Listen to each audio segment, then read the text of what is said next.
and that's where I got to see heaven. No, Jesus and some angels came and flew me up to heaven. And I said, so Colton, what did Jesus look like? I knew that the first person I saw was Jesus. He was wearing white robes with a purple sash, and he just came down nicely and gracefully. Well, Dad, Jesus has markers. Dad, Jesus has markers. I didn't know what he meant, so I finally asked the right question. Colton, where are Jesus' markers? And he drops his toys down, and he stands up, and he just points, Dad, they were right here. He takes his fingers, points to the palms, then he bends over and touches the tops of his feet and looks up to me. That's where Jesus' markers were, Dad. When I was in the throne room of God to start with, so I got to see what that looked like. I was upset because I didn't know what was happening. What God did is he used people or things that I liked to calm me down. From there on, I felt better. And one day we're traveling together, and he looks up at me and, Dad, you used to have a grandpa named Pop, didn't you? I'm like, yeah, he's really nice. Really? Yeah, you used to play with him as a kid and work with him on the farm and shoot stuff with him. And I'm like, yeah, how do you know that? Well, he told me. A figure came up, and he was Pop. He asked me, are you Todd's son? I said yes. He said that he was his grandpa, so that's where I met him.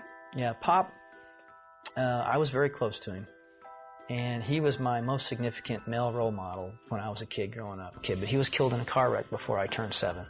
I was busy paying bills again, because that's my job.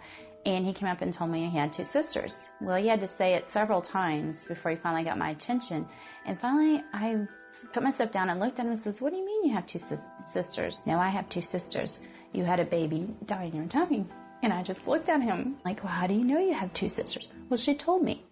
And then he proceeded to describe her. She looked like Cassie, but she had brown hair. And first time when she saw me, she just came up and hugged me. We knew this was true because he said, she kept hugging me. She wouldn't stop hugging me, Mom, and I didn't like that. Well, I'm not really the hugging type. I had miscarried the weekend of Father's Day weekend, which made it even rougher. And we thought we'd dealt with it. We gotten over, we accepted that the baby had died. But when he said he had 2 sisters, I think I was in shock first and then trying to realize, what is he telling me? And so I knew that he had seen her, and after he described her, and he said, she's just waiting for you guys to come to heaven. You know, as we talked about heaven, and he was telling me all these wonderful details, I just felt like I had to ask him, did he want to come back? I knew that I was leaving heaven because Jesus came to me and said, Colton, you need to go back. Even though I didn't want to go back, he said that he was answering my dad's prayer. I remember that prayer. That irreverent, that disrespectful, screaming at God prayer.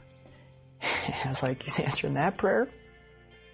Today, Colton is a healthy 11-year-old and shares his heavenly journey with boldness. I learned that heaven is for real, and you're going to like it.